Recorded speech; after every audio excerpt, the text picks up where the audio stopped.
van a dar este estudio, que los cuide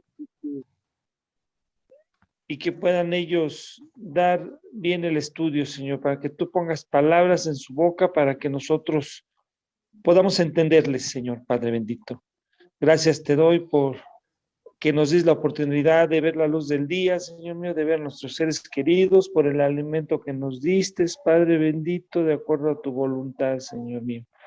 Gracias, todo esto te lo pido en el nombre de tu bendito y amado Hijo Jesucristo, Señor nuestro. Amén.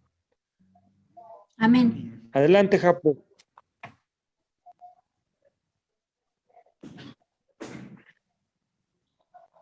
Adelante. ¿Sí se oye? Sí, sí se oye. Sí se oye. No me escuchaban, ¿verdad? No. No. Buenas noches a todos, Brendis, buenas noches. Y pues arrancamos entonces con el capítulo 5. Le paso el micro a Leti y ya luego me lo... Buenas noches. Dale, buenas noches, Brendis. Hola, hola a todos, buenas noches. Realmente es un gusto Hola, hola. reunirnos, ¿verdad? Para estudiar la palabra de Dios, que pues es alimento para nuestra alma. Y pues nada más quisiera empezar con una pequeña introducción donde quisiera decirles que es emocionante realmente estar estudiando estos libros que son históricos, como es Samuel, Segunda de Reyes y Crónicas, que son libros históricos, ¿verdad? Que nos narran el establecimiento del reino, que nos narran sus victorias, sus fracasos, nos narran también la división del reino, el norte, el sur, y pues vemos que a través de toda la Biblia y a través de estos libros, Dios nos ha puesto estos libros para ejemplo de nosotros, para aprendizaje de nosotros. Entonces también en Proverbios 14:34, si quieren anotarlo, sí, dice que la justicia engrandece a la nación, mas el pecado es afrenta de las naciones, ¿no? Entonces vemos que el pecado es cosa seria para Dios. Vemos también que nos narran pues historias de David, de Saúl, de Salomón, ¿no? Que también ellos pues desobedecieron, se equivocaron y tuvieron consecuencias, no solamente ellos, sino también sus familias. Entonces vemos que a través de estos libros, pues que también nos narran la historia, podemos aprender para nosotros hoy en día. Y bueno, para introducir el capítulo 5, nada más recordemos que en el capítulo 4, ¿sí?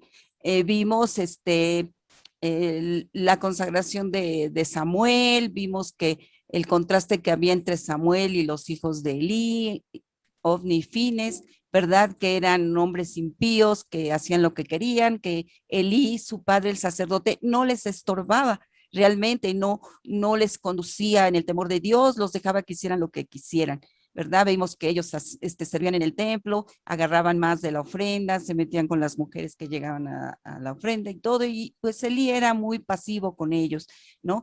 Y vimos que a través de eso, pues Dios no iba a quedarse con los brazos cruzados, Dios iba a mandarle pues una reprimenda a Elí y a sus hijos, y así fue como se lo predijo, ¿no? Vemos también que los israelitas, sí, fueron a la guerra contra los filisteos, que eran su acérrimo enemigo, sí, fueron a la guerra y y vemos que en la primera batalla, pues perdieron más de 3,000 hombres, ¿sí? Y vemos que ellos pues se quedaron sorprendidos. ¿Por qué? ¿Por qué perdimos, no? Si Jehová está con nosotros, pero vemos desde aquí que realmente ellos no dependieron de Dios, no fueron a él a pedirle consejos, sino lo hicieron en su propia opinión. Y eso era más que nada una disciplina de Dios para su pueblo, ¿sí? Vemos que pues al verse derrotados, regresan ellos a Silo, hablan con los ancianos y deciden llevar el arca al frente. Vemos aquí un pueblo supersticioso, fetichista, que ponían realmente su fe en una reliquia religiosa, en una caja que pensaban que era una caja de la buena suerte, que por llevarla al frente, Dios les iba a dar la victoria, aunque en algunas otras ocasiones Dios les había dado la victoria, pero porque Él se los había indicado. Aquí ellos estaban siendo sabios en su propia opinión, estaban haciendo las cosas a su manera. Entonces vemos que al llevar el arca, ¿sí? también vuelven nuevamente a ser derrotados por los filisteos y pierden a más de 30,000 hombres, ¿sí? Aquí la derrota murieron muchísimos, ¿no? Entonces, vemos que un benjamita, ¿sí? Regresa a la ciudad a darles aviso que pues los habían derrotado y aparte se habían llevado el arca del pacto, ¿sí? Se la habían llevado los filisteos. Entonces la ciudad clama, grita, porque piensan que la gloria de Dios ya se la llevaron. Vemos que aquí mueren los 2 hijos de Elí. Cuando llevan la noticia al pueblo, Elí dice, ¿qué pasa? ¿Por qué hay tanto escándalo? Y el benjamita también le lleva la noticia a Elí. Vemos que él se sorprende, se cae, se desnuca y muere, ¿sí? Ya esto lo había dicho Dios y se cumplió. Y lo que Dios dice, se cumple. Entonces ya murieron ellos, pero no bastó eso, sino también la nuera de Elí, ¿verdad? Que era la esposa de Fines, sí, estaba embarazada. Y vemos que al recibir la noticia de la muerte de su esposo, de la muerte de su suegro, y que habían capturado el arca, ella tiene dolores de parto mortales, como dice ahí. Entonces, ella da luz a un hijo que le pone Icabod, y quiere decir sin gloria, ¿sí? Que fue traspasada la gloria de Dios, como ya vimos en la clase pasada, que traspasar quiere decir en exilio, que se llevaron el arca, ¿no? Entonces vemos aquí que estaban siendo disciplinados por Dios por no consultarlo realmente. Entonces, aquí los filisteos, ¿qué hicieron? ¿Sí? Dijeron, no, pues ya, derrotamos a los israelitas, pero no pensaban eso. Vemos que en el mundo antiguo, ¿sí? Pensaban que era Dios contra su Dios, ¿no? Y que el que vencía era el más poderoso. Entonces los filisteos pensaron que habían derrotado al Dios de Israel y estaban jubilosos y todo y se llevaron el arca. Pero vemos, ¿verdad? Vamos a entrar al capítulo 5, ¿sí? ¿Todos tienen su Biblia abierta? Sí. Ok, y dice en el versículo 1 del capítulo 5, dice, cuando los filisteos capturaron el arca de Dios, la llevaron desde Benecer a Asdod. Ahí Juan Carlos les va a poner un mapita donde vemos que está Silo, después está Benecer, que fue donde se llevó la batalla, y más específicamente en Afoc, Asdod, no en a un lado, Afec, en Afec, ¿no? Entonces vemos que ahí fueron las derrotas de los israelitas y los filisteos jubilosos pensando que habían derrotado al Dios de Israel, que su Dios había derrotado al Dios de Israel, se llevaron el arca y vemos cómo estamos en el norte y vemos cómo vamos rumbo a Asdod, que está al sur. Asdod era una de las 5 ciudades más importantes de los filisteos, donde tenían un templo a su Dios, ¿sí? Y vamos a ver aquí cómo en una de las ciudades más importantes que era Asdod, cómo llevaron el arca ahí. Como ya vimos, ellos pensaban que habían derrotado, su Dios había derrotado al Dios de Israel, pero realmente vamos a ver cómo, como dicen coloquialmente, les iba a salir ¿cómo se llama? El tiro por la culata, ¿verdad? En la penitencia, en el pecado iban a llevar la penitencia porque no sabían ni lo que se les esperaba realmente, ¿sí? Ellos pensaban que habían derrotado al Dios de Israel, pero realmente ¿a quién habían derrotado? A su pueblo, ¿verdad? A este pueblo que estaba debilitado en fe, que era supersticioso, que era religioso, fetichista, que le había dado la espalda a Dios. Entonces Dios estaba disciplinando a su pueblo, ¿sí? Porque su pueblo estaba bajando los ojos de él y lo estaba poniendo en un fetiche, en una caja que pensaban que era una caja de la buena suerte, ¿sí? Bueno, entonces al llevarse los filisteos el arca, ¿sí? Realmente Dios iba a emprender un juicio contra estos filisteos. Dios realmente iba a pelear contra los filisteos dentro de su trinchera, desde su misma ciudad, ahí Dios iba a pelear contra ellos, ¿verdad? Porque realmente no habían vencido a Dios como ellos pensaban, ¿sí? Versículo 2 dice, y tomaron los filisteos el arca de Dios y la metieron en la casa de Dagón y la pusieron junto a Dagón, ¿sí? Ya como vimos en Asdod, si ellos tenían un templo dedicado a su dios Dagón. Nos dicen que Dagón era la mitad hombre y la mitad pez, ¿sí? Que este dios era era el dios más importante para ellos, ¿sí? Entonces le veneraban, le adoraban ahí en el templo, en su templo, ¿sí? Y vemos que también buscando ahí en los historiadores, vemos que también dicen que Dagón era el padre de los Baales, ese era el más importante, ¿sí? Que era el dios de la agricultura, de la naturaleza, y estaba leyendo que más específicamente era dios del cereal. Entonces, para ellos era muy importante porque pues era el que les daba el sustento. Entonces, habían levantado este templo. ¿Y qué hicieron? Y pusieron el arca, ¿verdad? ¿A dónde? Junto a Dagón, junto a este ídolo, ¿sí? A su dios con D minúscula, ¿sí? Con D minúscula. Vemos que era muy importante para ellos. Y el arca, ellos la habían llevado como si fuera un trofeo a nuestra victoria, ¿no? Y realmente no se daban cuenta que estaban llevando el mismo juicio de Dios para con ellos. Entonces, por un lado estaba disciplinando a su pueblo y por el otro lado iba a emitir juicio contra los filisteos. ¿Y de qué manera? ¿De qué manera iba a actuar Dios realmente? ¿Sí? Desde dentro de su trinchera, ¿sí? Vemos también que ellos al poner el arca en el templo, a un lado de su Dios, estaban poniendo al Dios de Israel al mismo nivel que su Dios. Pero sabemos que no, que a Dios nadie lo supera, que Dios es único, es poderoso, ¿sí? Y que ellos lo estaban poniendo al mismo nivel. Pero vamos a ver cómo Dios les iba a revelar, ¿sí?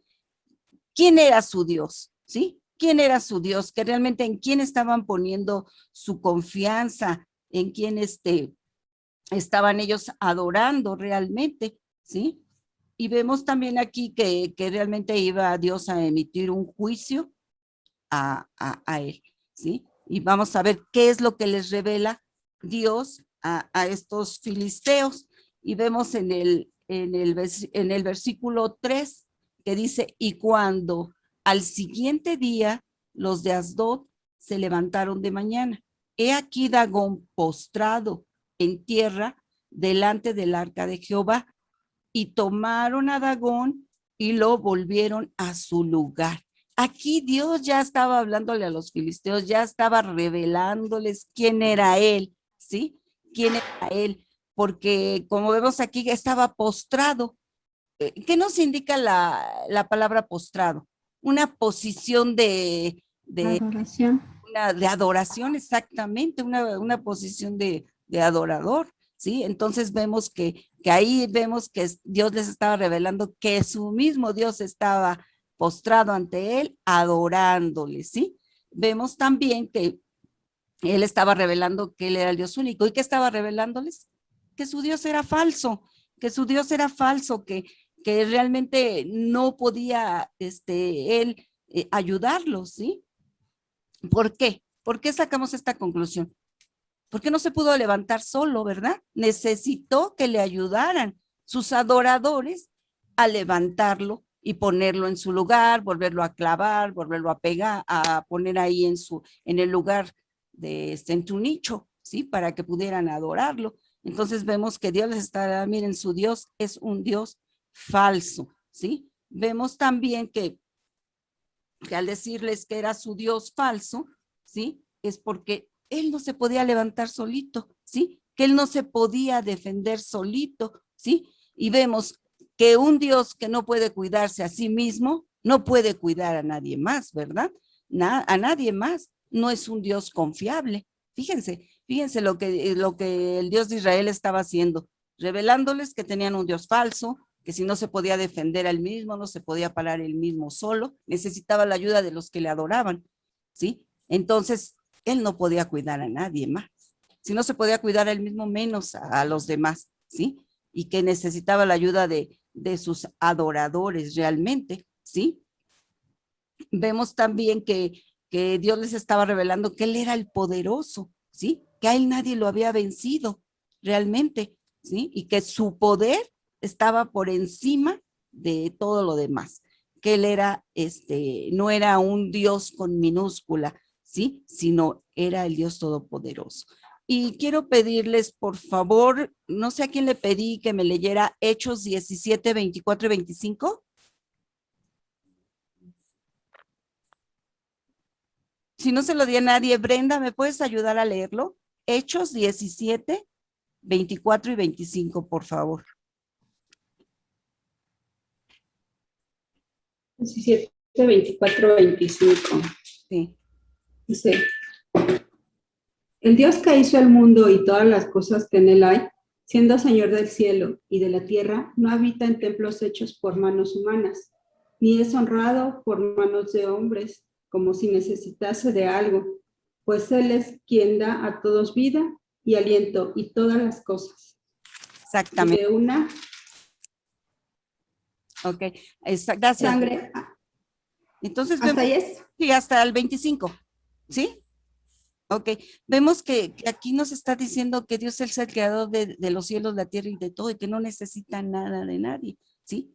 Él ha hecho lo que ha querido realmente, ¿sí? No necesita la ayuda como esos dioses con minúscula, esos ídolos, ¿sí? Que ya hemos visto, ¿verdad? Que ni para bien ni para mal, ¿sí? Son simplemente estatuas de yeso, ¿sí? Pero el Dios de Israel es el Dios que ha hecho todo lo que ha querido y no necesita la ayuda de nadie. No sé, me recordó el pasaje donde iban a capturar a Jesús, ¿sí? Y que llegaron ahí los sacerdotes y los que lo iban a capturar, y salió Pedro muy entonadito, ¿no? Con su espada y le cortó la oreja a uno de los sacerdotes. ¿Y qué le dijo? Dios lo sanó. ¿Y qué le dijo? No, no necesito que me defiendan. ¿Qué crees que yo no puedo decirle a mi padre que me mande una legión de ángeles y me cuiden y nos protejan? Tú, Pedro, no estás capacitado para defenderme ni para ayudarme y no lo necesito, ¿sí? Sí, sino que la escritura tiene que cumplirse. Entonces vemos aquí que Dios es único, es poderoso y no necesita la ayuda de nadie. Él puede defenderse, ¿sí? Puede defenderse solo. Entonces vemos que aquí Pedro quiso hacerlo y Dios le dijo, no, no estás capacitado para hacerlo. Yo tengo el poder y puedo traer una legión de ángeles que me van a ayudar a mí y los van a defender a ustedes, ¿sí? ¿Y qué pasa muchas veces? ¿Sí? Nosotros también podemos confiar tal vez o confiábamos antes en ídolos que no nos podían ayudar. Pero ahora, ¿en quién hemos puesto nuestra confianza? En el Dios Todopoderoso, ¿sí? Sabemos en quién hemos confiado nuestra alma, en el que sí nos puede defender, ¿sí? No necesita nuestra ayuda, lo que necesita es nuestra comunión, darle gloria, darle honra y nuestra obediencia realmente. Vemos que aquí lo que me sorprende también es que Dios estaba luchando desde la trinchera del enemigo, pero los israelitas ni cuenta se habían dado. Ellos pensaban que Dios los había abandonado, que que por eso no habían peleado, pero realmente Dios no los abandonó, ni nos abandona a nosotros cuando estamos en la lucha, cuando estamos en una prueba, ¿sí? Él está con nosotros. Nosotros somos los que nos soltamos de su mano y empezamos a buscar la solución en otros lugares, en el mundo, ¿verdad? Empezamos a buscar la solución en que nos lean las cartas, nos lean el café o en las filosofías de tú puedes, ¿no? Y realmente nosotros somos los que abandonamos a Dios, así como los israelitas. Le dieron más valor a una caja que pensaban que les iba a dar buena suerte, que a Dios mismo, al creador. Como nos decía Brenda la clase pasada, le daban más valor a la creación que al Dios de la creación, al que Dios, ¿verdad? Entonces ellos también. Acuérdense que el arca del pacto era precisamente un pacto que había hecho Dios con su pueblo. Él revelaba ahí su gloria, mas no estaba ahí Dios, ¿sí? Él se revelaba, se manifestaba a su pueblo por medio de eso, porque había hecho un pacto con ellos. Pero ellos, ¿sí? Le dieron la espalda a Dios, pensaron, no, pues nosotros ya tenemos la victoria por el simple hecho de tener el arca, y vemos que no, que realmente, sí, Dios estaba disciplinando a su pueblo, pero vamos a ver más adelante ¿sí? Que los filisteos estaban muy confiados y vamos a ver cómo Dios también emitió juicio sobre ellos, ¿no? Y podrán decir nuestros enemigos o los que no creen en Dios, mira qué mal te va, ¿sí? Y eso que Dios, eres cristiano, ¿sí? Y muchas veces eso es lo que, ¿y dónde está tu Dios? Y no sé si le pedí a alguien que me leyera el Salmo 115 del 1 al 3. A ti, Xochitl, por favor. Sí, Amileti. Por Ajá. favor. Es Jehová, quien habita en, a ver, es, ¿qué, perdón? 15. 115 del 1 al 3. Dice, no a nosotros, no a nosotros.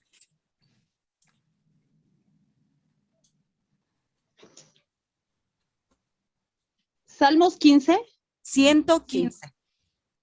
Ah, perdón, es que yo estaba leyendo Sí. 15, No perdón. te preocupes, no te preocupes. 115. Por favor.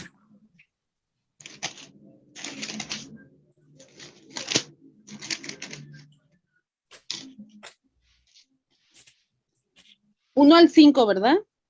Al 3, por favor. Ah, ok. Dice, no a nosotros, oh Jehová, no a nosotros, sino a tu nombre a dar gloria, por tu misericordia, por tu verdad. ¿Por qué han de decir las gentes, ¿dónde está ahora su Dios? Nuestro Dios está en los cielos, todo lo que quiso ha hecho. Gracias. Sí, preguntarán ella, ¿dónde está tu Dios? Pues Dios está en el cielo, ¿sí? Y Él ha hecho todo lo que ha querido. Él no ha perdido el control. Él sigue en control, Él es soberano, ¿sí? Y gracias a Dios que estamos en sus manos y que hemos confiado en Él, ¿verdad? Y no, tal vez antes estábamos confiando en seres, en dioses inanimados que no nos podían ayudar, ¿verdad? Entonces vemos aquí la lección que Dios está dándole a los filisteos, ¿no? Diciéndoles, tu Dios es falso y yo soy el único Dios verdadero. Vamos al versículo 4 y 5, donde dice, y volviéndose a levantar de mañana al siguiente día, he aquí que Dagón había caído postrado en tierra delante del arca de Jehová, y la cabeza de Dagón y las dos palmas de sus manos estaban cortadas sobre el umbral, habiéndole quedado a Dagón el tronco solamente. Al primer día se había caído postrado. Luego llegan al segundo día y ¿qué pasa? ¿Sí? Otra vez está postrado, pero ya está degollado y sin manos, ¿sí? Vemos aquí cómo Dios sigue hablándole a los filisteos. Vamos a ver si estos filisteos reaccionan o siguen en su religiosidad, ¿no? En su idolatría. Entonces vemos aquí que primero ya no tenía cabeza, ya no tenía manos, ¿sí? En cambio, la mano de Dios estaba sobre ellos, ¿sí? Vemos aquí que las manos, ¿qué simbolizan? Simbolizan que poder, hacer, ¿no? ¿Y qué simboliza la cabeza? Corona, ¿sí? Que simboliza grandeza, inteligencia, pero pues si era mitad hombre y mitad pez, no podía caminar y luego aparte le degollan la cabeza y le quitan las manos, pues era totalmente ya inútil su Dios, ¿no? ¿Qué mensaje les estaba mandando Dios a los filisteos? Y le di ahí a alguien, creo que a Betty, Jeremías 10 del 1 al 6, ¿lo quieres leer, por favor? Me diste Isaías 46. Ah, aquí le di Jeremías 10, 1 al 6, creo que a Armandito, ¿verdad? Tu micrófono, Armandito. Jeremías 10 del 1 al 6.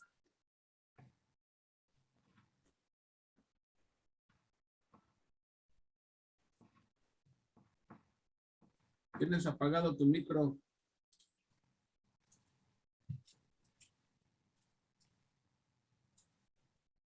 Si no, ¿lo lees, Juan Carlos, por favor? Es que tienes apagado el micro. Perdón. Adelante. Sí, perdón. Ya lo tengo, perdón. Gracias. Hoy la palabra que Jehová ha hablado sobre vosotros, oh casa de Israel. Así dijo Jehová, no aprendáis el camino de las naciones, ni de las señales del cielo tengáis temor, aunque las naciones las teman. Porque las costumbres de los pueblos son vanidad, porque el leño del bosque cortaron, obra de manos de artífice con buril. Con plata y oro lo adornan, con clavos y martillo lo afirman, para que no se mueva. Derechos están como palmera y no hablan, son llevados porque no pueden andar. No tengáis temor de ellos, porque ni pueden hacer mal, ni para hacer bien tienen poder. No hay semejante a ti, oh Jehová, grande eres tú y grande tu nombre en poderío. Gracias, Armandito. Vemos aquí, ¿verdad? Que la palabra de Dios dice en Jeremías 10 del 1 al 6, que no tienen poder ni para hacer el mal ni para hacer el bien, ¿sí? O sea que son totalmente inútiles, falsos. Son dioses con D minúscula, que realmente necesitan de sus adoradores para que los lleven, los carguen, los traigan.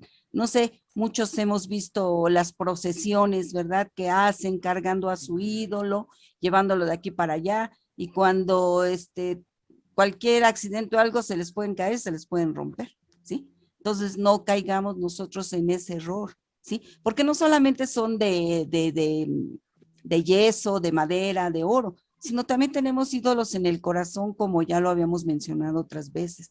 Entonces tengamos mucho cuidado en no estar levantando ídolos en nuestro corazón, que no sea Jesús.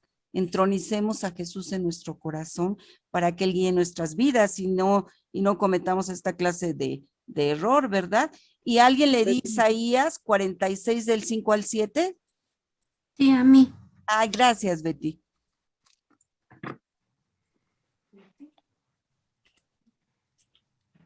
¿Qué me asemejáis y me igualáis y me comparáis para que seamos semejantes?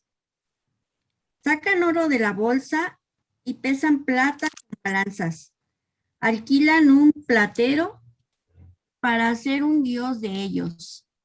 Se postran y adoran. Se lo echan sobre los hombros, lo llevan y lo colocan en su lugar. Ahí se está y no se mueve de su sitio. Le gritan y tampoco responde, ni libra de las tribulaciones. De la tribulación. Gracias, Betty. Entonces, ahí la palabra nos está diciendo, ¿verdad? Que no hay Dios con D minúscula comparable al Dios de Israel, a Jehová, al único y sabio Dios, creador del cielo y de la tierra. Por eso debemos darle alabanza, honra, gloria al único Dios verdadero. Y gracias a Dios que Él ha tenido misericordia de nosotros, ¿sí? Y luego aquí me llama la atención en este versículo 4, donde dice que donde se cayó su ídolo, ¿sí? En el umbral de la puerta, ¿sí? Ahí, ¿cómo se llama? En el versículo 5, dice, por esta causa, los sacerdotes de Dagón y todos los que entran en el templo de Dagón no pisan no pisan el umbral de Dagón en Asdod hasta hoy. Fíjense cómo Dios estaba hablándoles a los filisteos, y en lugar de que ellos vieran la falsedad de su Dios y se arrepintieran y se arrodillaran, no, ellos estaban realmente pensando que si pisaban donde su Dios se había caído, ¿sí? Lo estaban ofendiendo, ¿sí? Y en lugar de cambiar de algo religioso, estaban yendo otra vez a hacer religión. ¿Por qué? Porque estaban consagrando, estaban haciendo algo sagrado, ¿sí? Del lugar donde había caído su Dios. Entonces lo que hacían era, para no ofender a su Dios, saltaban, brincaban y no pisaban ahí donde su Dios había caído. Realmente era, ¿qué habían hecho? Otro ritual religioso, ¿sí? Otro ritual religioso. Es como cuando tú les hablas del Dios verdadero y les dices y les compruebas con la Biblia, en amor, claro, y en mansedumbre, ¿sí? ¿Y qué te dicen? No, a mí déjame con mi Dios. Yo le sigo pidiendo a Él y todo, ¿sí? y simplemente cambian de algo religioso a otra religión y así se la llevan, así como los filisteos, ¿sí? Allá habían hecho, donde se había caído su Dios, habían hecho un ritual religioso realmente, ¿no? Y vemos que en lugar de acercarse a Dios, ¿sí? ¿Qué hicieron? ¿Sí? Y simplemente siguieron con su idolatría, siguieron siendo orgullosos de su Dios, de su ídolo, ¿sí? Entonces, vemos que Dios estaba mandándoles un mensaje, pero no, simplemente ellos estaban cegados, ¿verdad? Vemos en el versículo 5, dice, por esta causa los sacerdotes de Dagón y todos los que entran en el templo de Dagón no pisan el umbral del Dagón hasta hoy, ¿verdad? Bueno, ya hicimos el comentario, ¿no? Que ellos realmente seguían en su ignorancia, o más bien ya no era ignorancia, ya ellos querían seguir ahí, ¿sí? Estaban realmente adorando a un Dios falso y aunque se los digan, siguen ahí con ese ritual. En el versículo 6 dice, y se agravó la mano de Jehová sobre los de Asdod y los destruyó y los hirió con tumores en Asdod y en todo su territorio. Aquí vemos que, como decíamos al principio, les resultó el tiro por la culata, en el pecado llevaron la penitencia pensando que era un trofeo, pero realmente era un juicio para ellos, realmente, porque la mano de Jehová estuvo sobre ellos, ¿no? Y vemos que cada día más pesada, ¿sí? Mandándoles, ¿qué? Tumores en todo el territorio realmente, ¿sí? Vemos aquí que, vemos aquí que realmente esos tumores, estaba yo leyendo, que tal vez no se nos dice, ¿no? Pero que tal vez leyendo ya el capítulo 6 que viene, donde habla acerca de ratones, podemos ver que Dios mandó un juicio, ¿sí? Tal vez de un granizo que les quemó todo su sembradío, o tal vez una plaga de ratones, ¿verdad? Donde se comía todo el alimento, lo contaminaba, entonces resultó en una enfermedad que estaba yo investigando que podría ser una especie de fiebre bubónica, ¿no? Donde peste bubónica, donde esa peste la transmite la rata, el ratón, ¿sí? Es una pulga que se inserta en ellos y luego esa pulga se le pasa al hombre y de ahí viene la fiebre. ¿Y cómo se manifiesta? Con tumores. Estaba yo leyendo que en los nervios linfáticos, ganglios linfáticos, ¿sí? Donde se inflama y donde salen así hinchazones, tumores, en la ingle, en las axilas, y que era muy doloroso. Entonces ya Dios estaba emitiendo juicio sobre los filisteos, ¿sí? Con su mano más poderosa. Mientras Dios le quitó las manos a su Dios, la mano de Dios estaba sobre ellos y cada día más y más pesada. Eso de la fiebre bubónica, no lo dice la Biblia. Estamos, pues suponiendo, ¿no? Que pudiera ser eso. Realmente otros piensan que leyendo un comentario, perdón, Ajá. que dice que acerca de esos tumores podrían ser, bueno, sí, fueron provocados por las ratas, pero afectaban la zona rectal, posiblemente la hemorroides.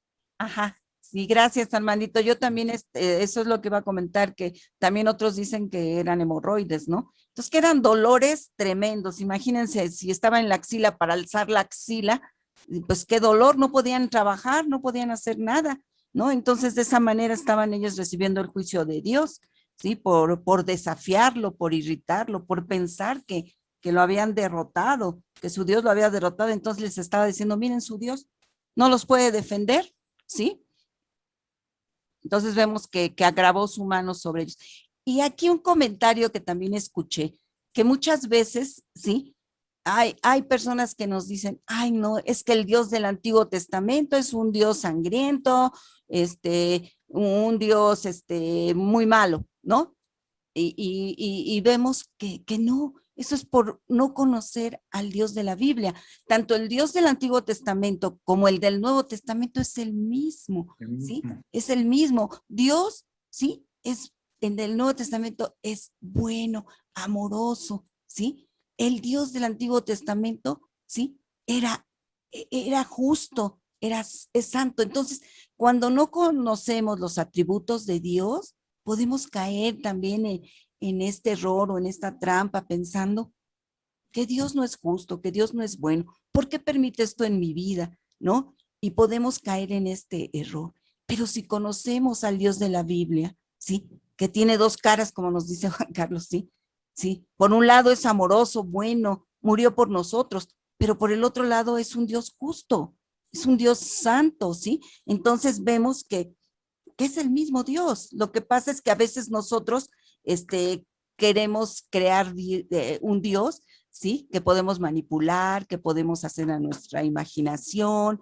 ¿Por qué? Porque nos concede lo que realmente queremos, porque no tenemos que darle cuentas a nadie, ¿sí? Si no es un Dios permisivo, Dios con D minúscula, ¿sí? Un Dios manipulable creado a nuestra imagen, ¿sí?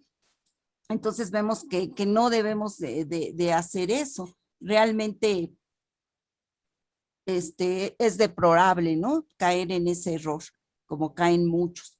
¿Por qué? Porque, como les decía yo, no solamente son dioses de barro, de oro, sino también son dioses que vamos creando en nuestro corazón, ¿sí? Y a veces, si amamos el dinero, ¿sí?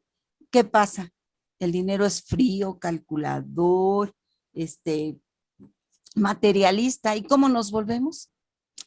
Igual al Dios que creamos, que adoramos, así somos iguales, ¿sí? Puede ser el placer, los deseos.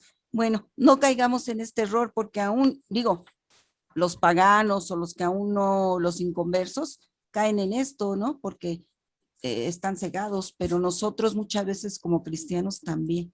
Cuando vemos que Dios no nos concede lo que le estamos pidiendo en el momento y como yo lo quiero, ¿sí? Le dejamos, le abandonamos y empezamos a actuar en nuestra propia opinión como lo hicieron los israelitas. Bueno, versículo 7 dice, y viendo esto, los de Asdod dijeron, no puede con nosotros, ay, perdón, no veo bien, no Y puede. viendo esto, los de Asdod dijeron, no quede con nosotros el arca del Dios de Israel, porque su mano es dura sobre nosotros y sobre nuestro Dios Dagón. Ok, aquí la mano de Dios, como les había dicho, estaba siendo más pesada, ¿verdad? Sobre los filisteos, ¿sí? Versículo 8, dice, convocaron pues a los príncipes de los filisteos y les dijeron, ¿qué haremos del arca del Dios de Israel? Ellos respondieron, pásese el arca de Dios de Israel a Gat. ¿Qué empezaron a hacer estos israelitas? Al ver que la mano de Dios estaba ya sobre ellos y cada vez más pesada, ¿sí? ¿Qué hicieron? En lugar de arrodillarse, arrepentirse y reconocerlo como el único Dios, ¿qué hicieron? No, vamos a deshacernos de él, mejor lo mandamos a la ciudad, que otra de las ciudades importantes que era Gat, lo mandamos para allá y pensaron que con eso ya iban a solucionar el problema. Pero ¿qué dice en el versículo 9? Y pasaron allá el arca de Dios de Israel. Y aconteció que cuando la habían pasado, la mano de Jehová estuvo contra la ciudad con gran quebrantamiento y afligió a los hombres de aquella ciudad desde el chico hasta el grande y se llenaron de tumores. Ellos pensaban que al mandar el arca a la siguiente ciudad, ¿sí? Ya ellos se deshacían del problema, pero la mandaban con sus mismos paisanos. Y ahí también la mano de Dios estuvo pesada porque también hubo tumores, hubo dolor, ¿verdad? Entonces vemos que estos filisteos no aprenden. Realmente estaba escuchando a un predicador que decía que fue a buscar la definición de locura, ¿no? Y que decía que la locura es cuando haces lo mismo siempre y quieres resultados diferentes, ¿sí? Entonces, estos filisteos hacían lo mismo y querían resultados diferentes, ¿no? Estaban cayendo en una locura total, ¿no? Y eso es lo que pasa a veces con nosotros, ¿no? Queremos resultados diferentes, pero seguimos haciendo lo mismo. Para tener resultados diferentes debemos de empezar a hacer cosas diferentes que agraden a Dios y entonces tendremos resultados diferentes, ¿sí? En el versículo 9, este ya lo leí, dice, y pasaron el arca de Dios de Israel, y aconteció que cuando la habían pasado, la mano de Jehová contra la ciudad, sí. Entonces la pasaron a Gad. Después en el versículo 10 dice, entonces convinieron, enviaron el arca de Dios a Ecrón. Entonces de Asdod a Gad y de Gad a Ecrón, otra de las ciudades importantes. Dice, y cuando el arca de Dios vino a Ecrón, los ecronitas dieron voces diciendo, han pasado a nosotros el arca del Dios de Israel para matarnos a nosotros y a nuestro pueblo, ¿sí? Y aquí, por fin, estaban viendo que la mano de Dios, del Dios de Israel, estaba sobre ellos, ¿sí? Que realmente no estaban solucionando nada, simplemente estaban pasando el problema a otra ciudad, ¿sí? Vemos también aquí que aunque reconocían que venía de Jehová, no se arrepentían, ¿sí? Y lo único que hacían era alejar el problema de ellos, ¿sí? Y como esconderse. ¿Y qué pasa con nosotros? A veces también dejamos a Dios, le damos la espalda y nos escondemos. Pero ¿dónde podemos escondernos del Dios Todopoderoso? Ni en los montes, ni en las cuevas, nada, porque Él todo lo ve realmente. Lo único que nos queda por gratitud y por amor es estar en comunión con Él, ¿sí? Darle gloria y honra.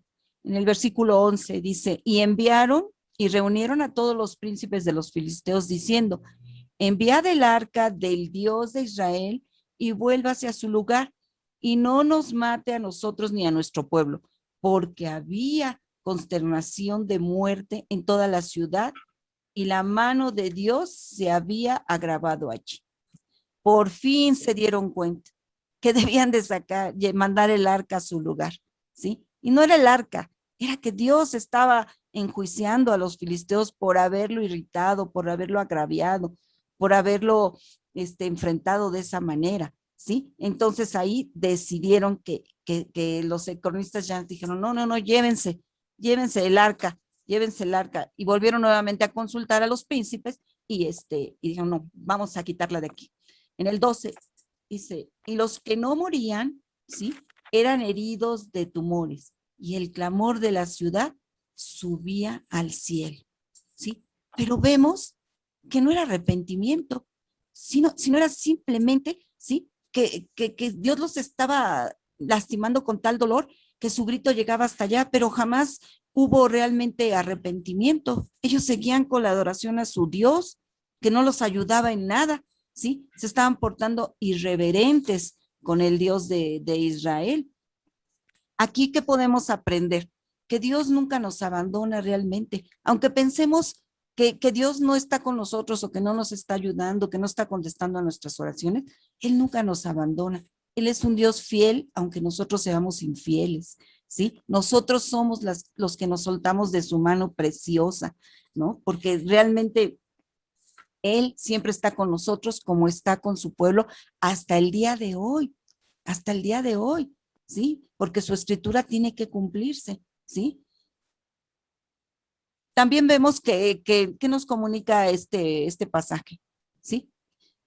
Que Dios no necesita ayuda de nadie, ¿sí? Que nosotros somos los necesitados de Él, que a Dios nadie lo derrota, que realmente Él es totalmente capaz de defenderse, de defender su gloria, de defender su honra. Lo que quiere es que seamos adoradores en espíritu y en verdad, que le demos la gloria y la honra a Él. ¿Y qué otro aprendizaje nos deja? Que Dios nunca nos abandona, que quién contra nosotros y Dios con nosotros. Y me gustaría terminar este capítulo, ¿sí? Si vamos a Romanos 8, 31 y 32, por favor. El primero que lo tenga, me gustaría que lo leyera, por favor.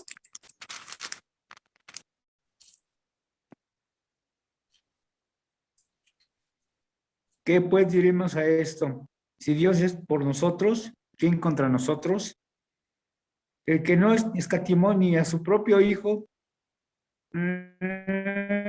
sino que lo entregó por todos nosotros, como no nos dará también con Él todas las cosas. Amén, ¿verdad? Si Dios con nosotros, ¿quién contra nosotros, hermanos? Si no escatimó ni a su Hijo. Realmente, si nos dio a su Hijo, ¿qué no nos dará? Si cuando éramos sus enemigos nos dio a su Hijo Jesús, ¿sí? ¿Qué no nos dará ahora? O sea que estamos en las manos más seguras, ¿sí? Sabemos en quién hemos depositado nuestra alma, en las manos más poderosas. Así es de que, pues me queda esa reflexión. Gracias. Pues muy interesante este capítulo. Yo creo que más allá de la narrativa hay cosas importantes aquí que podemos analizar, pero a ver alguien quiere comentar algo o preguntar antes de continuar con el 6. Sí, adelante. Prácticamente Jehová les mandó un juicio, tal como lo hizo con Egipto, les mandó las plagas. No sabían ni con quién se estaba metiendo. Pensaron que el hecho de tener el arca como un trofeo iba a permitir que su Dios, Dagón, fuera más poderoso que Jehová, pero no es así. Sabemos que no es así. Gracias. ¿Quién más?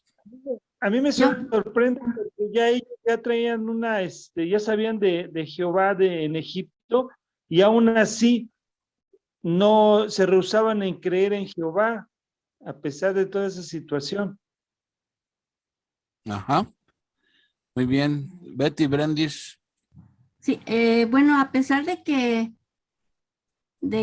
se me fue la idea.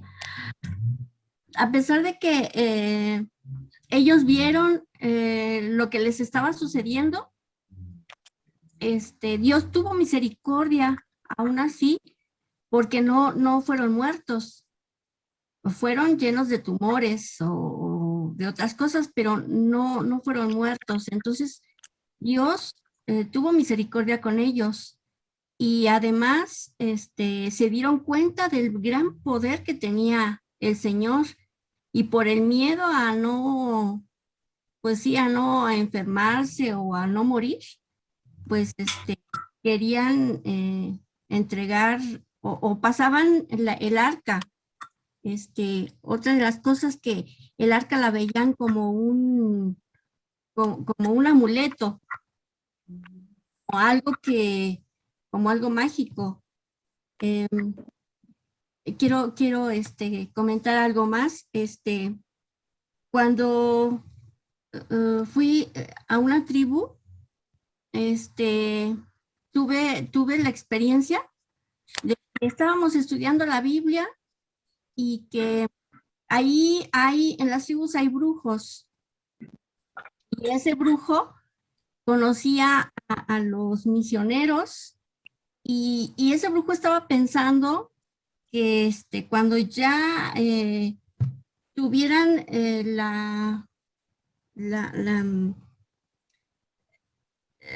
se me fue, para entender la Biblia, que él quería esa Biblia para tener más poder, o sea, la veía como un amuleto. Entonces, no saben realmente, ven las cosas de Dios como algo mágico, y no ven a ese Dios todopoderoso que es verdadero. Y pues, también quería comentar que Dios es justo, y aún así, nosotros siendo aún pecadores, Él tuvo amor por nosotros. Entonces, nosotros merecíamos la muerte, y sin embargo nos dio amor. Y ese es el gran amor del Señor, es el Todopoderoso. Gracias. Así es, gracias a ti, Betty. Adelante, Brendis. Ya. Sí, es muy interesante este capítulo. La verdad es que a mí me deja también muchas enseñanzas, y sobre todo conocer el carácter de Dios, ¿no? Como comenta Leti, los atributos de Dios. Yo creo que aquí la ignorancia de los filisteos era precisamente que no conocían el carácter de Dios, porque Dios es espíritu. Pero aquí lo triste de las cosas es que los judíos sí lo conocían, y él sabía que ellos sabían que Dios era un espíritu, que es espíritu, y aún así pensaban que estaba dentro de la caja. O sea, resulta medio irónico, pero es la verdad, y muchas veces nosotros así somos, ¿no? Pensamos que en la Biblia nos va a rescatar, nos va a cuidar, como comenta Betty, lo vemos como un amuleto, como que yo no salgo de la casa si no me llevo mi Biblia, ¿no? Pero no porque vayamos a predicar la palabra, sino porque lo vemos como un amuleto, ¿no? Entonces ese es nuestro gran error, no conocer el carácter de Dios, los atributos de Dios, porque Dios es amor, es misericordioso, pero también tiene ira. Entonces es lo que muchas personas no saben, ¿no? Y piensan que Dios nada más es amor y puro amor y puro amor, y no saben que Dios también tiene ira. Es lento para la ira, pero la tiene.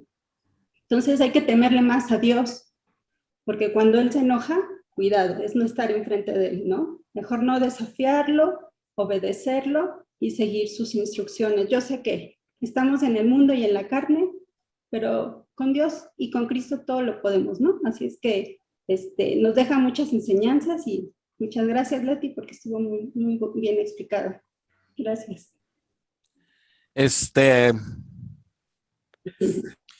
Por eso les he recomendado, lean, por favor, tengan la oportunidad de leer Los atributos de Dios de Arthur W. Pink. Digo, creo que es un libro que mínimo debemos de leer una vez al año para estar siempre recordando los atributos de Dios, porque de ahí parten todas las herejías.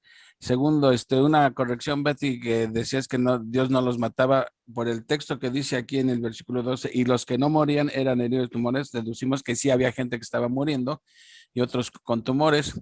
Y otra cosa que me vino a la mente es, pues algo comentaste ya, Brendis, que ¿se acuerdan cómo le pusieron por hijo a la hija a la esposa de Finés? ¿Cómo le puso a su hijo de nombre?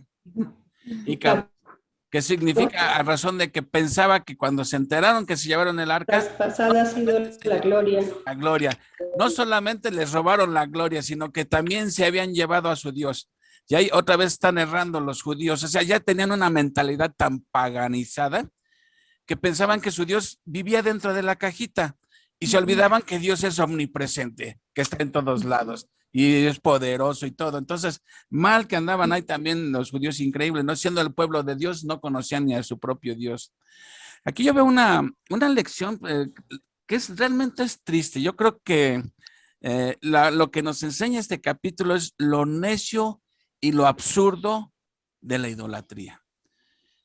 O sea, ¿cómo es posible que esta figura de mitad hombre y mitad sirena, pues bueno, no fue la de Rigo Tobar, no, sirena, no, creo que eso es otro. Algo así. ¿Cómo podían confiar en eso? El sirena. Y me recordó también lo de Gedeón, cuando Gedeón va y les tumba sus imágenes fue a los filisteos, creo también, ¿no? Ajá. Que dice, que el Gedeón dice, bueno, ¿qué clase de?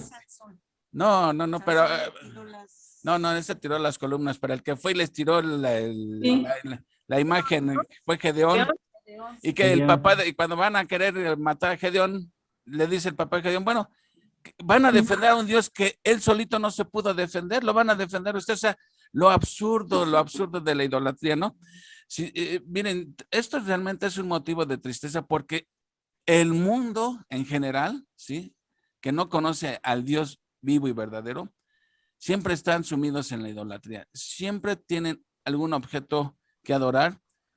Y luego lo hacen con tanta devoción, y eso es lo más triste, que lo hacen con tanta devoción que no se dan cuenta que están insultando a Dios, que es violar de los primeros mandamientos: no tendrás dioses ajenos, no te harás imágenes. Están violando ese mandamiento, ¿sí? Algo que Dios abomina es la idolatría. ¿Cómo podemos contener al Dios inmensamente grande y poderoso? ¿Cómo lo podemos querer contener en una imagen? Miren, eso es absurdo. Porque Dios es santo, ¿sí? Y fuera de Dios, toda la creación cayó bajo maldición. Entonces, ¿cómo puedes tener tú a un Dios santo encerrado en un objeto que está contaminado de pecado? O sea, eso es absurdo, ¿no?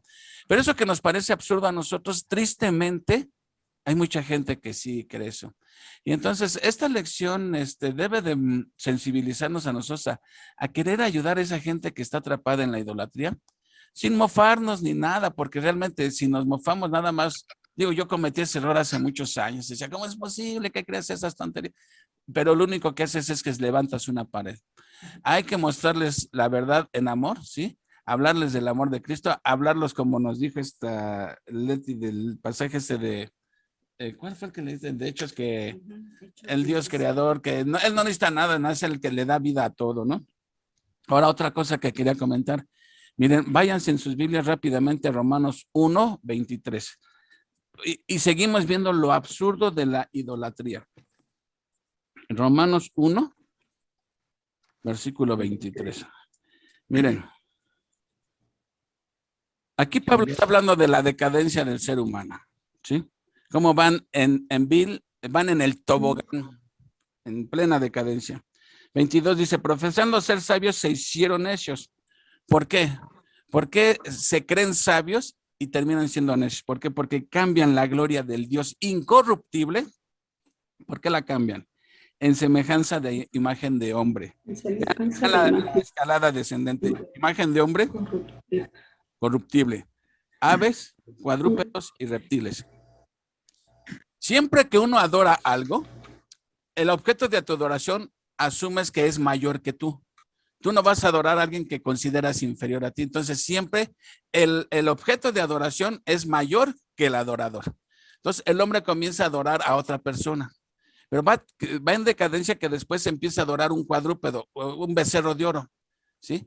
Y si el objeto de adoración es mayor que tú, entonces tú te estás poniendo por abajo del becerro. Y después dice, de aves, ¿sí? Adoran un águila, ¿sí? Entonces el águila, si es tu objeto de adoración un águila, quiere decir que tú eres menos que un águila o de un sopilote, qué sé yo. Y finalmente dice de cuadrúpedos y de reptiles. O sea, ya el que adora, por ejemplo, una serpiente, quiere decir, yo como adorador soy menos que la serpiente porque a la serpiente la tengo como un objeto de culto. Entonces vean lo triste que es la idolatría, ¿no? Y bueno, tristemente otra cosa que nos mencionaste es que Dios no necesita que lo defendamos. Miren, a veces también digo, ni la Biblia necesitamos que la defendamos, se defiende solita porque tiene respuesta para todo la Biblia, ¿sí? Y lo último que no debemos de olvidar es que estamos hablando de un Dios santo. Mencionaba Brendis de los atributos de Dios y uno de sus atributos es su santidad, su justicia. Pero es también justo, santo, amoroso, soberano, sabio, etcétera. Y lo curioso es que todos sus atributos operan conjuntamente en armonía todos, ¿sí? No por ejercer un atributo deja de ejercer otro. Aún su justicia es ejercida en amor. Entonces, miren, déjenme compartir esto con ustedes. Quiero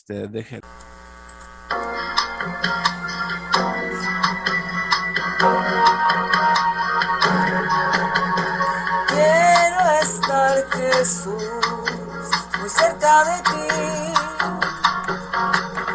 para que tú, Señor, construyas tu templo en mí y una casa de adoración para ti, para ti. Santo eres tú, santo eres tú, santo eres tú, Señor Jesús.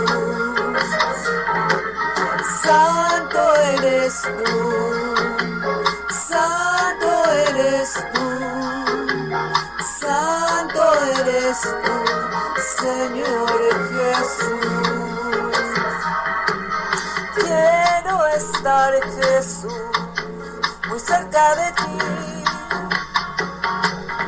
para que tú, Señor, construyas tu templo en mí y una casa de adoración para ti, para ti. Santo eres tú, santo eres tú,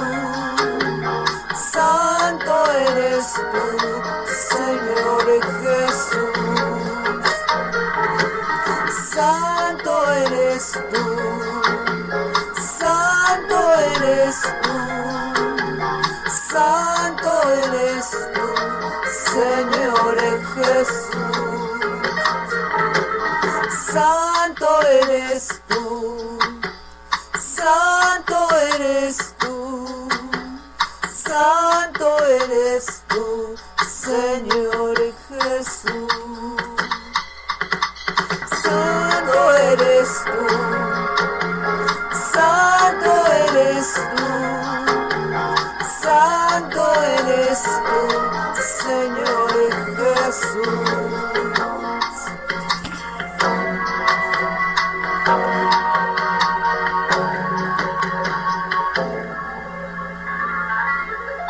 Nos vamos a continuar. Perdón, nada más Oramos. un último comentario donde estaban diciendo que nosotros debemos actuar en amor para con los que no conocen a Cristo, ¿sí? En mansedumbre, en amor, porque en algún tiempo nosotros también estuvimos igual y Dios tuvo misericordia de nosotros y por pura gracia nos salvó. Entonces, ir siempre en mansedumbre y en amor hacia los que no lo conocen. Bueno, mis hermanos, pues vamos a echarle velocidad porque ya me está ganando el tiempo. Otra vez voy a ir corriendo. Ya también un último comentario nada más para recordar que Dios es omnipotente porque todo lo puede. Si es Ya no te escuchamos bien, Uriel. omnisciente, que nos conoce lo que Muévete un poquito. Bueno, sale a relucir los atributos de Dios, lo importante que es conocer los atributos de Dios.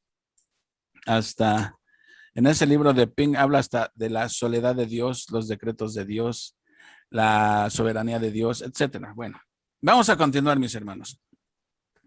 Vámonos al capítulo 6, ¿sí? Y déjenme aquí regresar a esto. Bueno, miren, nada más acuérdense entonces, recapitulando. El arca estaba originalmente en Silo, que era donde estaba el tabernáculo. Cuando se arma la gresca aquí con los filisteos, la mandan traer aquí y de ahí la van llevando de ciudad en ciudad, hasta que finalmente llegan a la conclusión que lo que hay que hacer es regresarla, ¿sí? Ahora vamos a ver cómo es el regreso del arca, ¿no? Ya no, es como la historia del que se gana una rifa y le dicen, te ganaste un premio increíble en una rifa, ¿sí? Y se pone bien contento y resulta que eso que fue primero causa de gozo, después es causa de tristeza y preocupación porque lo que se había ganado era un tigre. Y así era lo que pasaba aquí. Ellos iban locos de contentos con su cargamento, llevándose el arca como trofeo y en el pecado llevaron la penitencia. Como dijeron, se pusieron con Sansón a las patadas. Bueno, dice así. Estuvo el arca de Jehová en la tierra de los filisteos 7 meses. ¿Cuánto tiempo estuvo? 7 meses. 7 meses. Y todas las cosas que pasaron en 7 meses. Pero bueno, finalmente se ponen a pensar, les llega el sentido común. Dice, entonces los filisteos, llamando a los sacerdotes y adivinos, preguntaron, ¿qué haremos del arca de Jehová? Buena pregunta. ¿Qué haremos con el arca de Jehová? Una pregunta que si la trajéramos a este tiempo diríamos, ¿qué haremos con Cristo? ¿Sí? O sea, ¿lo vamos a recibir a Jesucristo como nuestro único y suficiente Salvador? O la otra opción es pisotearlo y despreciarlo, ¿sí? Nada más hay de dos sopas. O lo recibes como tu único y suficiente Salvador, o sigues pisoteándolo con tus rechazos, con tu confianza en las obras y en las imágenes. Eso es rechazar al único y Dios verdadero. Bueno, ellos se hacen la pregunta, ¿qué haremos con el arca? Hacernos saber de qué manera la hemos de volver a enviar a su lugar. Sí, ahora sí que ya nadie la quería el arca, ¿no? Ellos dijeron, si envías el arca del Dios de Israel, no la envíes vacía, sino pagarle la expiación. Entonces seréis sanos y conoceréis por qué no se apartó de vosotros humanos. Y ellos dijeron, ¿y qué será la expiación que le pagaremos? O sea, una especie de como de compensación por tomarse el atrevimiento de haberles quitado su arca. De alguna manera quieren congraciarse, ¿sí? Tanto con el pueblo de Israel como con el Dios de Israel. Ellos respondieron, conforme al número de los príncipes de los filisteos, ¿cuántos príncipes de los filisteos eran? Eran 5, porque eran 5 ciudades importantes las que conformaban la tierra de los filisteos, ¿sí? Entonces, por cada ciudad iban a mandarles un tumor de oro y 5 ratones de oro. Aquí es donde está la asociación entre, porque en el capítulo 5 no menciona nada de ratones ni de ningún roedor. Pero aquí como dice, manden una réplica de los tumores, así de oro. En esa imagen se ven más de 5, pero eran 5 nada más los que iban a enviar. Y 5 ratones. Quiere decir que había entonces una relación entre esos tumores y los ratones, o ratas, o roedores, como le quieran llamar. Entonces, por eso es que esto piensan que pudo haber sido una peste bubónica. Pero, a ver, digamos claramente las cosas. Esto de decir que era una peste bubónica es un anacronismo. ¿Recuerdan que les dije que era un anacronismo? Algo sacado de su época, ¿no? Algo que no corresponde a su época, exactamente. O sea, no pudo haber sido peste bubónica porque todavía ni se descubría la peste bubónica. Ahora, pero esto no quiere decir que no haya sido lo que después vino a ser la peste bubónica. Es como si yo dijera, Hernán Cortés llegó al Distrito Federal en 1500X. Pues si todavía ni se llamaba Distrito Federal, ¿cómo es que llegó al Distrito Federal? Bueno, eso es un anacronismo, ¿sí? O como les dije, la palabra dunamis significa dinamita, pero cuando se escribió el Nuevo Testamento todavía no existía la dinamita. Entonces, esos son anacronismos. Cuando se menciona algo que no corresponde con el tiempo. Ok, bueno. Aunque no es incorrecto. Aunque no es incorrecto, exactamente. Bueno, entonces, se da una asociación entre los ratones y los tumores. Yo también le hizo que mencionaba Armandito de que podían haber sido hemorroides, ¿sí? Haya sido lo que haya sido, era una especie de tumor que les causaba mucho dolor e incluso algunos estaban hasta muriendo. Y yo nada más de ver al ratón, aunque sea de oro, me da un pavor ahí como lo estoy viendo en la pantalla, nada más de verlo hasta se me enchina la piel de verlo, pero bueno. Entonces ya les dicen lo que tienen que hacer. Van a regresar el arca y van a mandar ahí su compensación, ¿sí? Su tributo de 5 ratones de oro y 5 tumores de oro, 1 por cada ciudad. 5, haréis pues figuras de vuestros tumores y de vuestros ratones que destruyen la tierra y daréis gloria al Dios de Israel. Quizá le aliviará su mano de sobre vosotros y de sobre vuestros dioses y de sobre vuestra tierra. ¿Por qué endurecéis vuestro corazón como los egipcios y Faraón endurecieron su corazón? Aquí nos damos cuenta que los filisteos conocían la historia de Israel. Era más, por demás que conocida la historia de Egipto, cómo salieron de Egipto. Porque acuérdense, cuando llegaron a Jericó, la misma Rahab dice, hemos escuchado lo que Dios hizo con el pueblo de Israel, cómo lo sacó de Egipto con las plagas, abrió el mar, o sea, conocían la historia. Entonces, ellos le dicen a los filisteos, pues no seamos como los de Egipto, hay que dejarlos ir. Entonces, siguiendo ese ejemplo que ellos dejaron ir al pueblo de Israel, hay que regresar esa arca, ¿sí? Y se acabó el problema. Bueno, esa fue su solución, ¿sí? Por si quizá aliviará su mano de sobre vosotros y sobre de vuestros dioses y de sobre vuestra tierra. Bueno, a fin de cuentas fue un razonamiento correcto, ¿sí? Pero el tener el conocimiento correcto no implica necesariamente que esta gente estaba creyendo en el Dios de Israel. Eso es lo curioso, ¿sí? Están reconociendo la superioridad de este Dios, pero no se están postrando delante de él, ¿sí? Simplemente están diciendo, bueno, esta vez nos ganó el Dios de Israel, ¿sí? Seguían igual de supersticiosos. Exactamente, exactamente, lo cual indica que no habían oído hablar de él, pero no conocían al Dios de Israel. ¿Cuánta gente ha oído hablar de Cristo, pero no conocen a Cristo de una manera íntima y personal? Bíblica, exactamente. Bueno, versículo 7. Haced pues ahora un carro nuevo. Ok, traigan madera, vamos a hacer un carro nuevo, un carruaje, una carreta, nuevecita. ¿Sí? ¿Dónde me quedé? 7. Haced pues ahora un carro nuevo y tomad luego 2 vacas que críen, a las cuales no se haya sido puesto yugo. O sea, tenían que traer la madera, hacer una carreta nueva y traer dos vacas que acabaran de parir apenas, que todavía estuvieran amamantando a sus becerros, ¿sí? Tenían que, otra característica es que estas vacas nunca les hubieran puesto un yugo. Entonces, esa es la solución. Haced pues ahora un carro nuevo y tomad luego 2 vacas que tienen, a las cuales no haya sido puesto yugo, y uncid las vacas al carro, o sea, amarrarlas al carro, y haced volver sus becerros detrás de ellas a casa.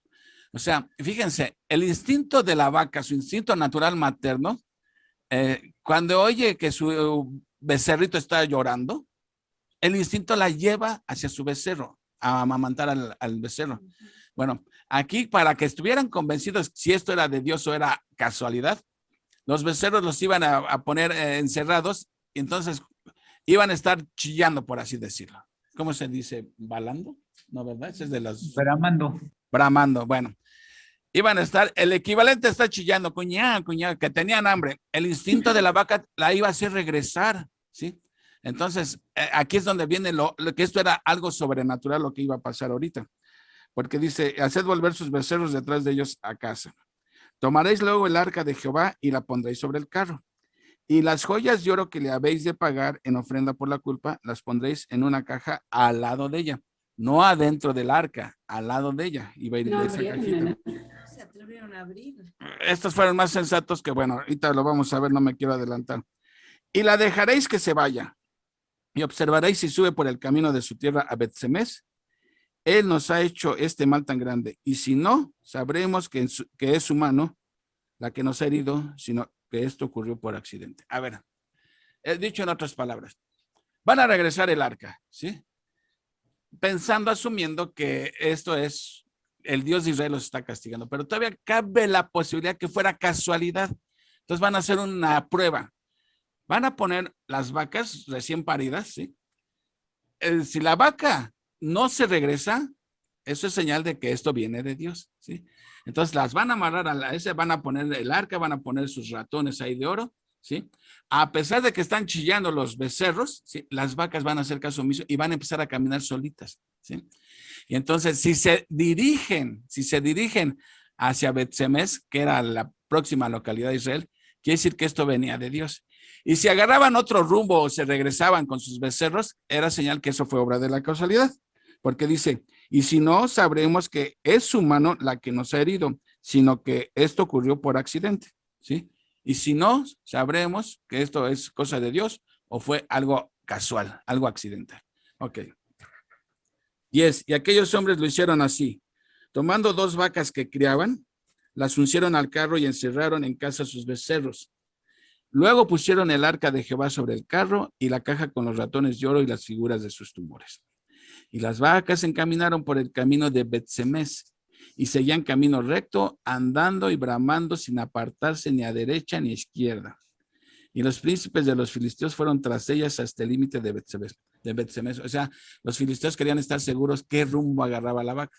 Y ahí van, yo creo que a cierta distancia, atrás de la carreta, para ver hacia dónde se estaban dirigiendo las vacas, porque era importante para ellos. Si agarraban por otro rumbo, quiere decir que eso nada tenía que ver con Dios. Pero si agarraban rumbo para Israel, va a ser la señal para ellos de que eso había venido de Dios. Entonces ya llegan a los límites de Bet-Semes y ahí ya los filisteos dicen, ay, ya está en territorio, y ahora sí, vámonos ya tranquilos, ya se regresa, ¿no? Entonces fueron tras ellas hasta el límite de Bet-Semes, 13, y los de Bet-Semes segaban el trigo en el valle y alzando los ojos, a ver, aquí tengo, ahí está, mira. ¿Qué pasa con esto? Están ahí en las pizcas del trigo y de repente dice, alzan sus ojos, ¿sí? Y se regocijaron cuando la vieron. Era algo que sus ojos no podían dar crédito a lo que estaban viendo. El arca venía de regreso sobre esas vacas, ¿sí? Y ellos se gozan, pero nuevamente van a hacer su burrada, ¿sí? Dice, alzando los ojos vieron el arca y se regocijaron cuando la vieron. Y el carro vino al campo de Josué de Bet-Semes y paró allí donde había una gran piedra. ¿Qué hacen ellos con la carreta? Dice, ellos cortaron la madera del carro y ofrecieron las vacas en holocausto a Jehová. O sea, desarman la carreta, cortan pedazos de madera, ¿sí? Y las vacas las ofrecen en holocausto. Se quedaron huerfanitos los becerritos, pero ni modo. Ellos estaban gozosos de que había regresado el arca. ¿Sí? Para ellos representaba que Dios estaba regresando otra vez. Regresó a casa de Dios, como lo absurdo de no entender ni conocer a Dios. Dios nunca se fue de ellos, porque Dios es omnipresente. Eso se les olvidaba. Ellos pensaban que vivían dentro de la cajita. Bueno. Dice, y los levitas bajaron el arca de Jehová y la caja que estaba junto a ella, en la cual estaban las joyas de oro, y las pusieron sobre aquella gran piedra. Y los hombres de Bet-Semes sacrificaron holocaustos y dedicaron sacrificios a Jehová en aquel día. Cuando vieron los 5 príncipes de los filisteos, volvieron a Crón el mismo día. Ya, dijeron los filisteos, ya, misión cumplida, ¿sí? Ya están de su lado, ya vámonos. 17. Estos fueron los tumores de oro que pagaron los filisteos en expiación a Jehová por Asdod 1, por Gaza 1, por Ascalón 1, por Gat 1 y por Ecrón 1. Las 5 ciudades principales de los filisteos son esas ciudades. Y los ratones de oro fueron conforme al número de todas las ciudades de los filisteos pertenecientes a los 5 príncipes. Así las ciudades fortificadas como las aldeas sin muro. La gran piedra sobre la cual pusieron el arca de Jehová está en el campo de Josué de Bet-Semes hasta hoy. Ok, hasta ahí todo es puro gozo ahí. Ya está el arca de regreso, ya ofrecieron su holocausto, ya le dieron chicharrón a las 2 vacas, etcétera. Hasta ahí todo va bien, ¿no? Fíjense lo que dice esta ilustración que puse ahí. Las 2 vacas que tiraban del carro no deberían desviarse de su camino hacia la ciudad fronteriza de Bet-Semes. A pesar de escuchar el balido de sus crías, efectivamente así ocurrió. Los israelitas estaban tan gozosos de ver el arca después de 7 meses que ofrecieron sacrificio con las vacas. Ok, hasta ahí todo va bien. Pero nunca falta un pelo en la sopa. Y vean lo que dice el versículo 19. Entonces Dios hizo morir a los hombres de Bet-Semes. Ah, caray, ¿por qué? ¿Por qué Dios los hace morir si ellos están ofreciendo holocaustos, sacrificando, están gozosos de que el arca regresara? ¿Qué pasó entonces? Y ahí nos lo va a explicar. Porque habían mirado dentro del arca de Jehová, hizo morir del pueblo a 50,070 hombres. Vean lo que sucedió. Ahora, ¿tan grave era que abrieran el arca? ¿Por qué era grave que abrieran el arca? O sea, uno puede decir, bueno, pues que la curiosidad mató al gato, ¿no? Era simple curiosidad. ¿Por qué? ¿Por qué fue tan severo el castigo de Dios para ese pueblo? ¿Por qué? Querían No ver, obedecieron. Adelante, Betty. no tú, Tú. querían ver si en realidad había regresado Dios y Dios estaba adentro de la caja. Bueno, Dios no iba a estar adentro porque Él es espíritu. No, pero- sí, pero me refiero a que ellos esperaban esa caja con ansiedad y al verla se gozaron, pero la abrieron. ¿Pero por qué la abrieron? ¿Será que querían ver si estaba llena? ¿Qué era lo que contenía el arca? ¿Se acuerdan? Sí. Los 10 mandamientos, Eran las tablas, las tablas. la vara de Aarón y una vasija de maná. Pero prácticamente quebrantaron una ley. Exactamente. Era terminantemente prohibido que la abrieran. El único que podía hacer eso era el sumo sacerdote. Ni que la tocaran, como vamos a ver más adelante. ¿Sí? Hoy ya lo vimos eso, ¿no? Cuando No, apenas todavía vamos a no. ver. Es que ya luego veo, andamos leyendo por aquí, por acá, y luego digo, esto ya lo leí. Sí, después cuando cae en el bache el arca, en la carreta, uno la quiere detener y también se muere porque no debían de tocarla. Esa fue David, porque él sabía que además no debía de ser transportada en un carro. Para eso estaban los arillos y los palos de oro para Exacto. transportarla así. Y era, Fue cuando David.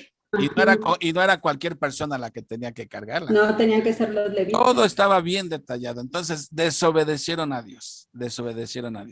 ¿Y esto qué indica nuevamente? 2 cosas veo yo. O sabían que no debían destaparla, ¿sí? O ignoraban eso, cosa que dudo yo que lo ignoraran, ¿sí? Más bien fue desobediencia fragante. Una insolencia irrespetuosa. O sea, es querer hacer caso omiso de lo que Dios nos pide, ¿sí? O sea, se nos hace fácil desobedecer a Dios. ¿Cuántas veces no decimos, ay, qué tanto es tantito? No pasa nada. Y estamos, a sabiendas de que estamos desobedeciendo a Dios, decimos, no pasa nada, ¿sí? Es como la chamaquita que se mete con el novio y están teniendo relaciones y no pasa nada hasta que pasa y ya salió embarazada. O sea, siempre el llevar a cabo la desobediencia siempre va a pasar algo. Y eso fue lo que pasó aquí con ellos, ¿sí? Ahora, 50,070 hombres, dice, y lloró el pueblo porque Jehová lo había herido con tan gran mortandad. Y dijeron los de Bet-Semes, ¿quién podrá estar delante de Jehová, el Dios Santo?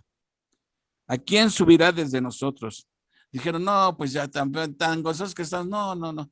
Mejor que se la lleven también de aquí, porque al ratito viene otro pascuato y vaya a tocar el arca y otra vez Dios traiga castigo sobre todo el pueblo. Mejor, ¿saben qué? Tampoco la queremos aquí. ¿Y qué hacen ellos? Dice, y enviaron mensajeros a los habitantes de Kiriat Jearim, diciendo, los filisteos han devuelto el arca de Jehová. Descended pues y llevadla a vosotros. Así que llévense al tigre, ya no lo queremos aquí, ¿no? Entonces, fíjense, en estos 2 capítulos, todo lo que hemos visto que pasó. Recuérdense, ahora, el arca regresó a Kiriat Jearim. ¿Por qué no fue llevada a Silo otra vez si de ahí había salido? Al parecer Silo ya había sido destruido en la Exacto. batalla. Exactamente. Ya sé. Esto indica que Regresaron y destruyeron Silo. cuando derrotaron a los israelitas, destruyeron también la ciudad de Silo, porque ya el arca ya se va a quedar aquí en Kiriat Jearim, y no me acuerdo si después la llevaron a Mizpa, pero se quedó ya en esta área de aquí. Hasta que en los Se tiempos quedó- de David, sí, Brendis. Perdón. Bueno, lo que leí fue que se quedó en Kiriat Jearim 20 años y ya después la regresaron a Mizpa, ¿no? A Mizpa, Hay y otro no fue de comentario que regreso. dice que estuvo hasta 100 años. Después de 20 años ya empieza Saúl, el reinado de Saúl, o no empieza, pero bueno, yo leí un comentario que decía que había estado ahí hasta 100 años. No sé. No sé, no, bueno, no lo leí yo, pero como que 100 años se me hace mucho, porque ya está por empezar el reinado de Saúl, dura 40 años, y después David es el que traslada el arca y la lleva a Jerusalén. No sé, no leí eso, pero creo que 100 años. ¿Tú, Brendis, leíste algo respecto a los años? Sí, que eran 20. De hecho, aquí en la Biblia dice que, más adelante lo vamos a ver, Ajá. que dice que estuvo 7 meses con los filisteos y estuvo 20 años con los de Kiriat Jearim, que la cuidaba Eleazar, Ok. otro levita. Y ya después de ahí la regresaron a Mizpa y ya después David la llevó a lo que era Silo, bueno, a Jerusalén, ¿no? Ajá. Sí, eso se me hace más lógico, sí. Qué bueno que tengo ahí mis colaboradores que me sacan del apuro. Pero bueno, entonces, véanse todo el recorrido que hizo de Afec, donde la toman cautiva a la arca, la llevan a Zod. Aquí les fue como en feria, dicen, llévensela de aquí, llévenla a Gat, que tampoco la queremos, llévenla a Ecrón. Total, dicen, no, pues tampoco aquí la queremos, y la mandan a Bet-Semes. Y a los de Bet-Semes, pues también les fue como en feria por desobedientes, ¿no? Abrieron el arca, ¿sí? A ver si no se habían robado nada a los filisteos, ¿no? Y en el pecado llevaron la penitencia, y total deciden que mejor vengan los de Kiriat Jearim y se la lleven mejor. Bueno, ¿qué podemos comentar aquí al respecto de esto? Bueno, yo veo aquí que la ignorancia no nos exime de culpa, ¿no? Claro. Porque vamos a suponer que los de Kiriat hubieran ignorado esto, de Bet-Semes hubieran ignorado esto, ¿no? Porque ya la comunión con Dios estaba, pero hacia abajo, ya los sacerdotes hacían lo que querían y todos hacían lo que querían. Entonces, a lo mejor no fueron instruidos por sus padres o por los sacerdotes en esto. Esa podría ser una, pero eso no eximía de culpa, ¿no? Entonces, bueno, trayéndolo a nuestra época, ¿sí? Nosotros por eso debemos tener comunión con Dios, permanecer con Dios diariamente para conocer cada día más su voluntad a través de su palabra. Claro, pero si no leemos la Biblia, dice, Señor, quiero hacer tu voluntad, pero si no leo la Biblia, ¿cómo sé cuál es la voluntad de Dios? A lo mejor estoy haciendo algo que pienso que Dios lo ve con buenos ojos y resulta que Dios no lo está viendo con buenos ojos. Pues sí, algo así es, como dices, no, el ignorar no te exime de culpa, ¿no? Pero simplemente sabiéndolo y haciéndolo, agrava la culpa, ¿no? O la sinceridad. Bueno, ¿qué más quieren comentar? Ya nada más aquí para aclarar este punto, en el siguiente, el de 20 años, perdón, en el siguiente capítulo es donde dice, vinieron los de Kiriat Jearim y llevaron el arca de Jehová y la pusieron en casa de Abinadab, situada en el collado, y santificaron a Eleazar, su hijo, para que guardase el arca de Jehová. Desde el día que llegó el arca a Kiriat Jearim pasaron muchos días, 20 años, y toda la casa de Israel lamentaba en pos de Jehová. Pues ahí Nada está. más para los 20 años Ahí está la que habíamos comentado. Así es, muchas gracias, Brendis. Y mira, yo veo otra cosa. Bueno, yo nada más, sí. Adelante, Brendis.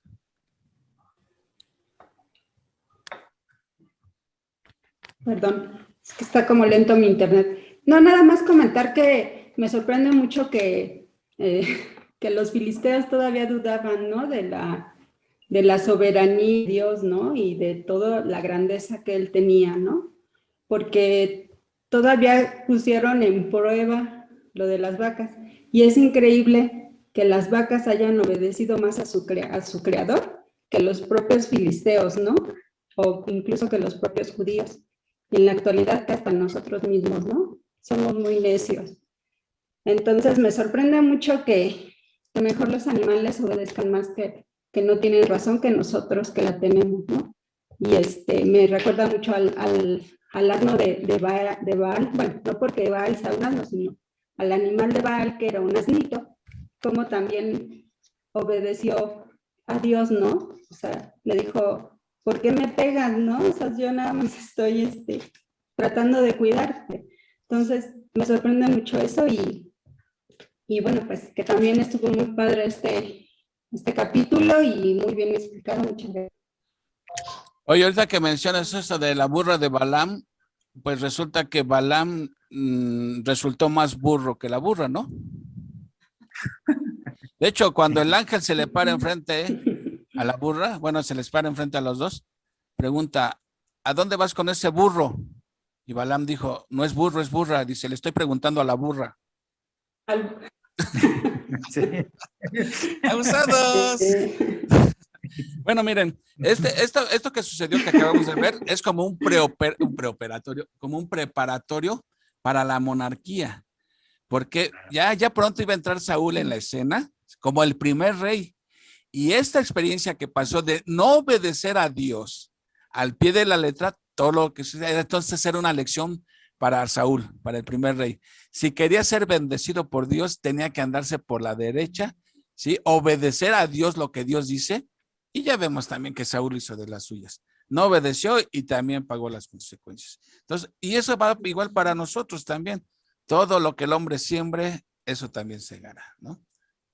Y bueno, creo que hasta aquí llegamos ya. Si tienen algún comentario final, adelante. Uriel, Pati, ¿alguien quiere comentar? Adelante. Y si no, pues ya arrivederci. También, también ellos veían al arca como, pues se puede decir como un dios, ¿no? Un fetiche, un talismán. Sí, porque pues era algo así como de adoración. Por eso pensaban que ya Dios estaba ya con ellos de regreso. Claro, por eso también destruyeron porque también el corazón humano es muy dado a idolatrar siempre, ¿sí? Entonces, pues sí. Así como idolatraron la serpiente de bronce. Ajá. También la idolatraron. ¿Sí? ¿Y eso ofende a Dios? Sí. Eso ofende a Dios. Es como hoy en día el que adora una imagen, pues está ofendiendo a Dios. Sí, así. Ok, bueno, pues ¿alguien más? Yo nada más un comentario, Japo, rápido, perdón, de que sacrificaron a las vacas. Los levitas sabían que no tenían que sacrificar a las vacas, tenían que ser toros machos, ¿no? Y entonces ellos cometieron ese error de sacrificar vacas, de abrir el arca, porque sabían que tampoco podían abrir el arca. Entonces Dios dijo, pues también abusados, ¿no? Y también comentar eso de los 50,000, 70 hombres, que parece que ahí hay un error de traducción, ¿no? Que no podían haber sido 50,000 hombres, ¿no? Que posiblemente ahí se les fue eso. Entre 50 y 70 que podían haber sido. Lo más lógico era 70, pero bueno, a final de cuentas, como dices, pues no importa la cantidad, lo que importa es el mensaje y el juicio que Dios les mandó, ¿no? Sí leí incluso eso, pero no quise detenerme en eso para no poner dudas sobre la confiabilidad de la Biblia, pero sí, finalmente si fueron 50 o 70 o 50,000, 70, que también pienso que da mucho, lo importante es la lección que deja, ¿no? Este pasaje. Claro. Ok, bueno, pues ¿estás ahí, Uriel? Aquí estamos, Bueno, su último comentario y ya nos despides, Uriel. Sí. Bueno, va a ser el mío nada más. Con respecto a lo que había comentado también, bueno, que se había comentado del arca, que había comentado esta Betty, sí, realmente como que nosotros tenemos esa naturaleza de que si no vemos algo, si no es algo tangible completamente para nosotros, o sea, la naturaleza humana busca esa necesidad de adorar algo que veamos. Entonces ahí nuevamente Dios nos muestra que Él no necesita ser tangible para nosotros, visible, es decir, no algo así que nosotros podamos percibir, porque su presencia es completamente inmensa, ¿no? O sea, no podemos nosotros encerrarlo, ¿no? En algo. Entonces, nuevamente, Dios muestra que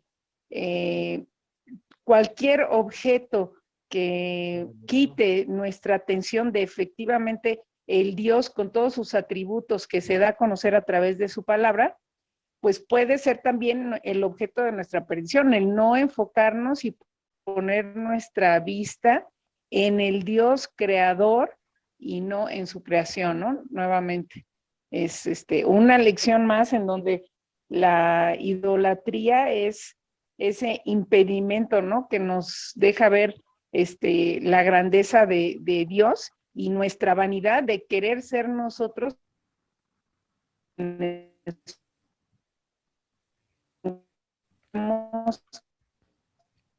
ese límite, ¿no?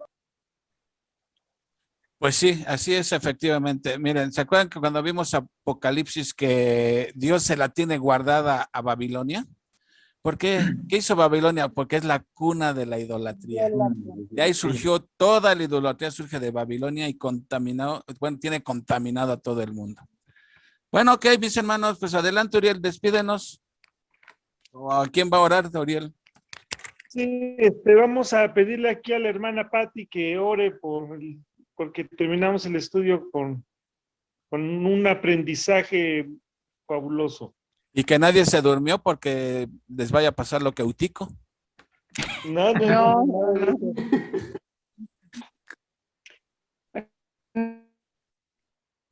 Pues oramos entonces, hermanos. Señor, y las bendiciones recibidas, Señor, a través de este estudio, Señor, y nuevamente, Señor, pues nos muestra, Señor, ese poder, Señor, que tú tienes, Señor, para que tu voluntad sea cumplida, Señor. Y nuevamente, Señor, a través de tu palabra vemos, Señor, tu poder, tu grandeza, Señor. Y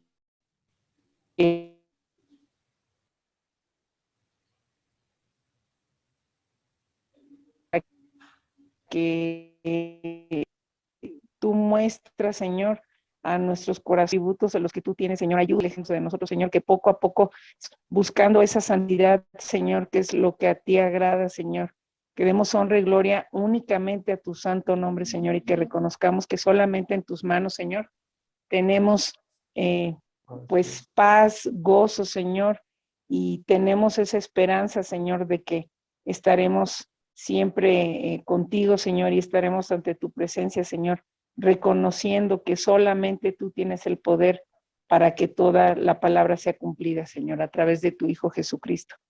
Señor, agradecemos por la vida de cada uno de nosotros, de los que estamos reunidos el día de hoy, Señor. Pedimos por todas nuestras familias, Señor, sobre todo en las familias en donde se experimenta la idolatría, Señor, donde tu nombre no es reconocido como el único nombre, Señor, sobre todo nombre.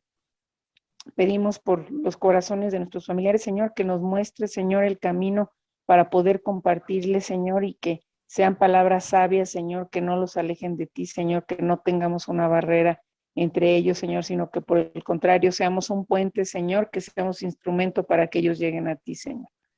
Padre bendito, agradecemos por la palabra que fue compartida, Señor, por las personas el día de hoy. Sigue bendiciendo su vida, Señor, y su testimonio, Señor, y agradecemos, Señor, estos momentos, Señor, que nos dan también paz, Señor, de saber que estamos en tus manos, Señor, y que tu voluntad es perfecta. Gracias, Señor, en nombre de tu bendito Hijo Jesucristo.